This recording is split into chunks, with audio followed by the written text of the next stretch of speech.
बिस्मिल्लाहिर्रहमानिर्रहीम। अस्सलाम वालेकुम। कैसे हैं आप सब? उम्मीद करता हूँ सब खैरियत से होंगे। Welcome back into another video students. आज इस वीडियो के अंदर हम बैक्टीरिया एंड वायरसेस वाला चैप्टर जो है यानी कि एफएससी बायोलॉजी फर्स्ट ईयर का जो चैप्टर है न्यू सिलेबस 2025 के मुताबिक वो इंशाल्लाह स्टार्ट करेंगे।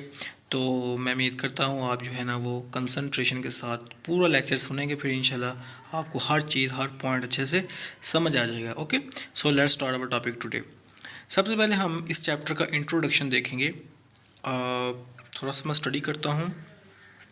You know that over the years many schemes have been proposed for classifying organisms into kingdoms। कहते हैं जी कि बहुत आपको पता है कि जैसे टाइम गुजरता गया पास्ट के अंदर वो बात कर रहा है कि ऑर्गेनिज्म को किंगडम्स के अंदर जो है ना वो क्लासीफाई किया गया था। जैसे हमने चैप्टर नंबर 1 के अंदर जो है ना वो स्टडी करना है अभी कि 5 किंगडम क्लासिफिकेशन सिस्टम मौजूद है ना, जैसे कि रॉबर्ट विटेकर ने दिया था। तो वो 5 किंगडम क्लासिफिकेशन के सिस्टम के मुताबिक मतलब 5 किंगडम्स थे जिसके अंदर डिफरेंट लिविंग ऑर्गेनिजम्स को क्या किया हुआ था, क्लासीफाई किया हुआ था। तो ये एक जनरल बात कर रहा है।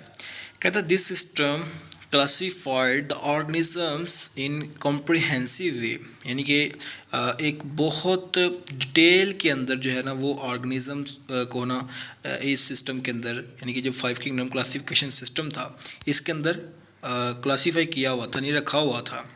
That reflects evolutionary history of organisms. मतलब वो कहना ये चाह रहा है कि 5 किंगडम क्लासिफिकेशन सिस्टम का हमें फ़ायदा ये हुआ था कि वो ऑर्गेनिजम्स की एवोल्यूशनरी हिस्ट्री के बारे में बता देता है हमें, यानी कि एक ऑर्गेनिज्म दूसरा ऑर्गेनिज्म के साथ किस तरह लिंक है, यानी कि वो ऑर्गेनिज्म कैसे उससे इवोल्व हुआ है, तो वो उसको एवोल्यूशन कहते हैं। तो एवोल्यूशनरी हिस्ट्री के बारे में हमें पता चल जाता है। ठीक है, according to this classification system all prokaryotes are included in separate kingdom. Okay, all prokaryotes are included in separate kingdom, यानी कि आपको पता है ना कि प्रोकैरियोट्स के लिए एक लैदा जो है ना वो किंगडम बनाया गया था, लैदा सेपरेट। आपको पता है वो कौन सा किंगडम था? किंगडम मनेरा। ठीक है, तो वो किंगडम मनेरा था। In the last decade, decade कहते हैं यानी कि जो दहाई होती है, ठीक है, उसको डिकेड कहते हैं। जो साल गुजरे हों, 10 साल गुजरे हों तो उसको हम डिकेड कहते हैं। तो जो गुजरे हुए 10 साल है ना, तो उसकी बात कर रहे हैं। Molecular studies have highlighted serious flaws in 5 kingdom classification system. कहना वो ये चाह रहा है कि मतलब कि जैसे टाइम गुजरता गया 5 किंगडम क्लासिफिकेशन सिस्टम के अंदर पिछले 10 सालों के अंदर देखा गया कि जैसे ही मॉलिक्यूलर स्टडीज़ की गई हैं तो इस सिस्टम के अंदर काफ़ी ख़राबियाँ हैं। ठीक है, बहुत ज़्यादा इसके अंदर ड्रॉबैक्स हैं। और वो किसने बताया? हमें मॉलिक्यूलर स्टडीज़ ने बताया। ठीक है, अब ये मॉलिक्यूलर स्टडीज़ क्या होती हैं? ठीक है, मॉलिक्यूलर स्टडीज़ अब ये क्या होती हैं? मॉलिक्यूलर स्टडीज़, ये इधर लिखा हुआ है एक वर्ड मॉलिक्यूलर स्टडीज़। ठीक है, तो मॉलिक्यूलर स्टडीज़ क्या होती हैं कि जी हम जो है ना वो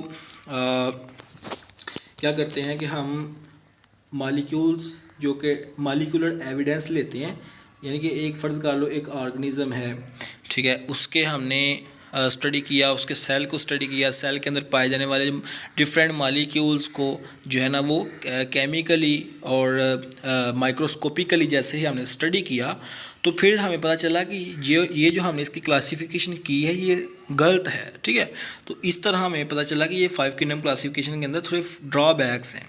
तो ये है जनाब आपकी बात जो आपने माइंड के अंदर रखनी है। Okay, then we move next.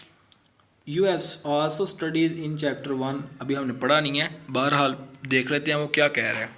Most biologists favour replacing it with a new system.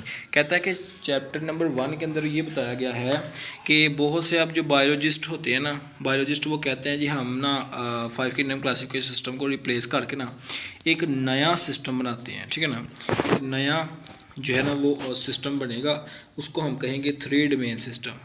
वो होगा जी 3 डोमेन सिस्टम। 3 डोमेन सिस्टम जो है ये अब मतलब आपको पता है कौन सा है। इसके ऊपर मैंने वैसे एक वीडियो बनाई हुई है चैप्टर नंबर 1 की 3 डोमेन सिस्टम। अब ये कौन कौन से इसके अंदर लिविंग ऑर्गेनिज्म आते हैं, आपने जो है ना वो थोड़ा सा देख लेना इसको। इसके ऊपर पूरी मेरी वीडियो जो है वो अवेलेबल है, तो आप प्लेलिस्ट के ऊपर जाइए, चैनल को विजिट करें, आपको वहाँ से वीडियो वो मिल जाएगी। ओके, सो उसके अंदर मैंने 3 डोमेन सिस्टम को कम्प्लीटली बताया हुआ। तो ये है जनाब आपका 3 डोमेन सिस्टम।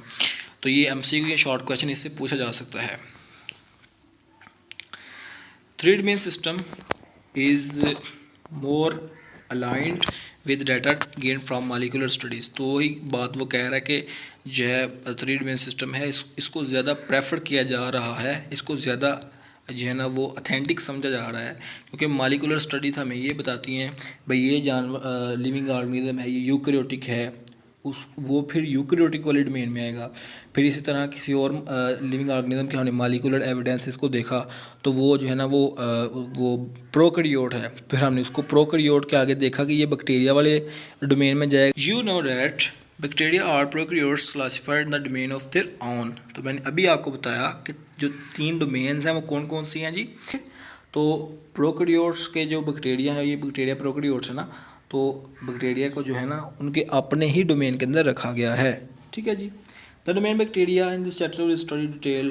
तो वो सारी बात आ गई है, इंशाल्लाह हम जो है वो इस चैप्टर के अंदर कंप्लीटली जो है वो बैक्टीरिया को हर चीज़ डिस्कस करेंगे, उनके जो आगे जो है ना वो क्लासिफिकेशन किस तरह हुई आगे। आई थिंक इसके 16 फाइलम जो है ना वो अवेलेबल है इसके बैक्टीरिया के, ये बहुत बड़ी क्लासिफिकेशन है इसकी आगे।